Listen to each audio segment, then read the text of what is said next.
All right, let's see this at real time. Let me frame it a little better. So you see, it's kind of giving the residual effect of when the hand hits the ground.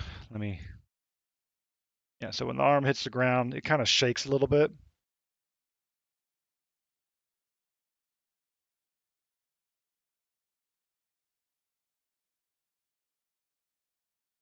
I'm gonna see what happens if I give that a little more attention.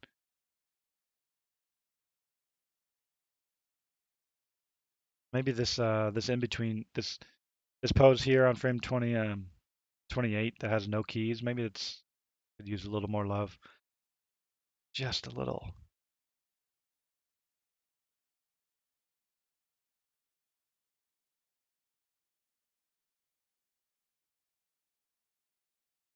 Another thing that's coming to mind is the again super picky here, but that when the arm hits, it's in one place, and then it kind of has the shake for about 4 frames, and then it goes back to the very exact same place.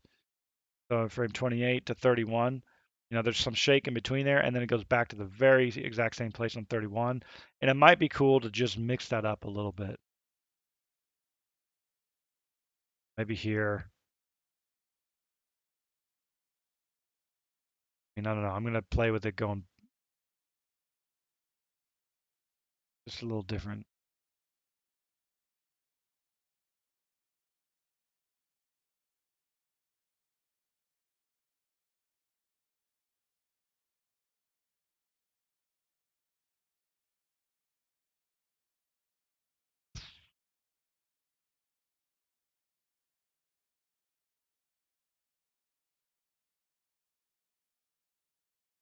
Okay, let's see this play. I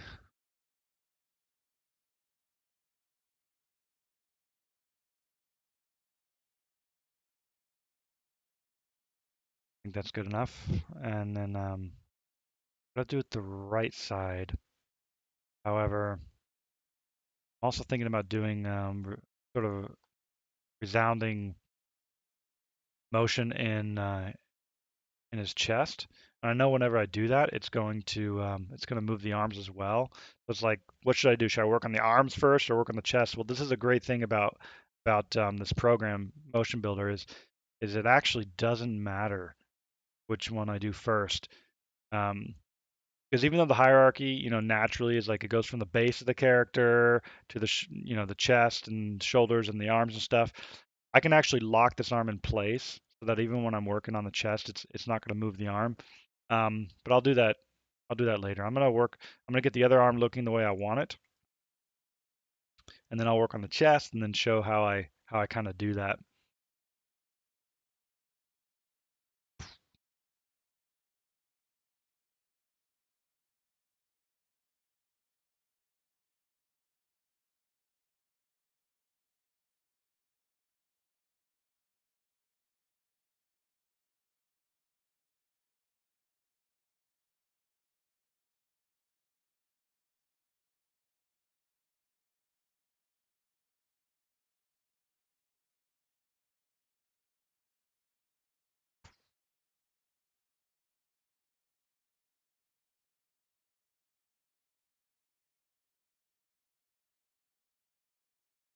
I'm just playing with the motion being slightly different than the other side, but I'm just trying to kind of have like as small as this motion is to have some kind of motion arcs.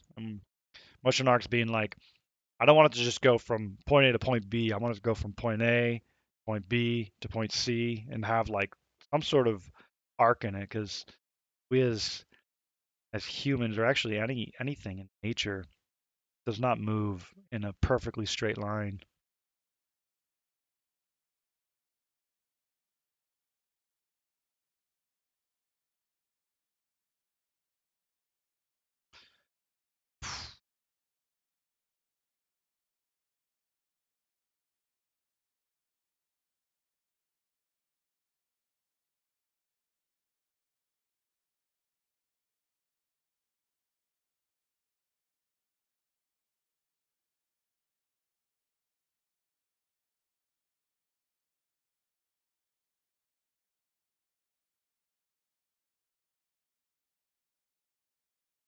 something that is just coming to mind, like something that might be a little bit more difficult for animators while streaming is the stream is kind of lags the computer a little bit, so it's sometimes it's hard to see things in real time, but that's okay. I won't make that an excuse.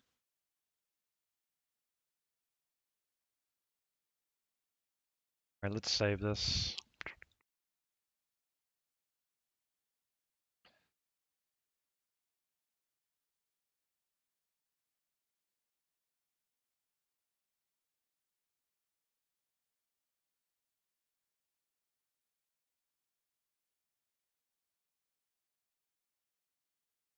Hey, official miners, great to have you join us.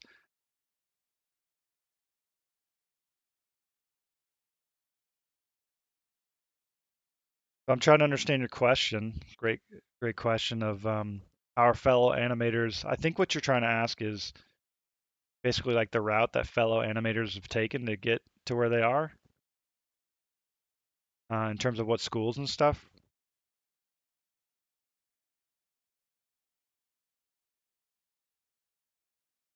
And if that is your question, I'll answer it. If not, maybe you can just shoot me another message. But to me, like school is a very interesting topic in general, and how do I answer this? It's I've heard great things about schools and not so great things about schools, and a lot of times it almost doesn't matter what the school is. I hear good and bad things about the same school. And for me, the school that I chose, I felt was really good because they worked at a very, very fast pace, and it was basically uh, it worked well with how I learn because I'm a kind of person that I just want you to get to the point, and especially if I'm learning and I'm I'm spending a lot of money to educate myself and things like that. I don't want to learn any fluff. I want to just get to the point, and it was a school that was like a boot camp, and they definitely got right to the point. I didn't have any time to mess around, and then I was able to uh, I was able to just work on what I wanted to work on and not like peripheral assignments or anything. So the school I went to was actually Vancouver Film School up in Vancouver, Canada, and it's really like it was really a boot camp. It was not like a regular school. Um, it was very like you do not have time to do hardly anything except just work. And when I say hardly anything, I mean no job, no relationships, no. I mean you have time to eat and then go home and go to sleep, and then you go back to school the next day. Um,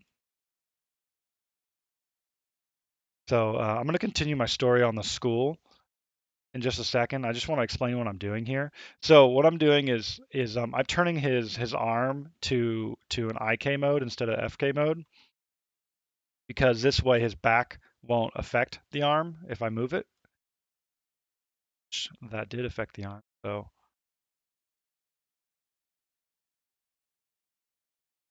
I gotta pin this. So there you see the arm is not affected by the back because I'm about to do some work on the back and I don't want it to affect the arm.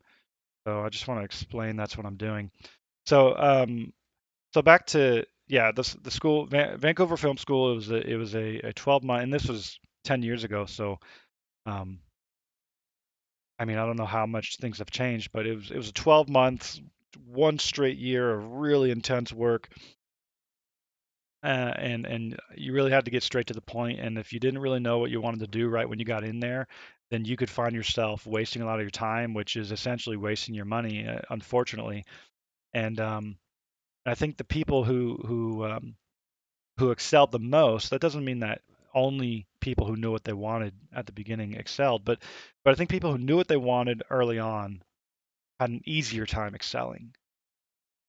And for me, I knew I wanted to do animation right from the start. And and I think some great artists have come out of Vancouver Film School. I know some great artists have come out of other schools as well, and there's no way that any school on the planet could have a 100% track record.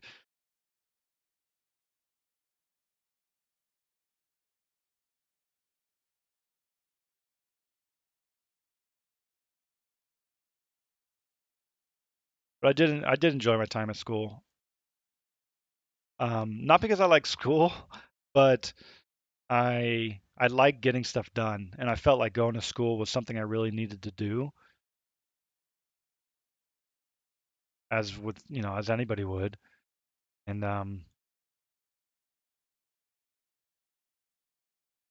yeah, I'm kind of, I'm glad that I'm I've had that out of the way now.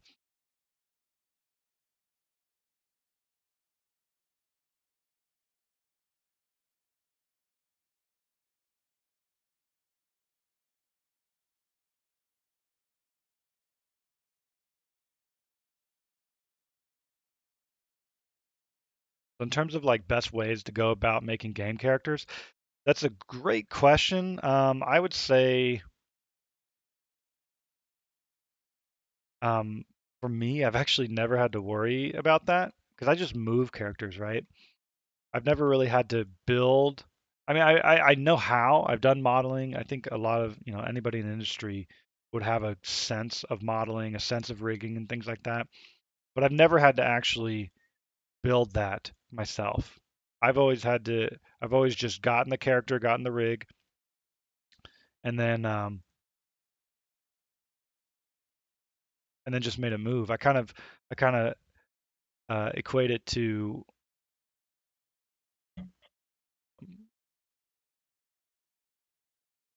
instead of building a playground, I get to play on the playground. That's one of the things I love about animation. It's like, and each artist loves their specialty of whatever it is, modeling and character design and things like that. And really for me, like, I see it as that they just, and the company's investing in the money that can, of course, pay their salary to build these characters and stuff. But essentially, I get to when I'm working on a film, like, I don't know, Ice Age or Avatar or something like that. These characters that I'm working on, that I'm playing with, that are unique to anything in the world, right? And they've been worked on for the last year or 2 years or sometimes 3 years. Like, those characters are what, $1 million characters or multi-million dollar characters that if it's such an expensive toy, really, and then I get paid to actually play with that toy. So it's really cool sometimes to think about that, and to give motion to that character. It's really cool.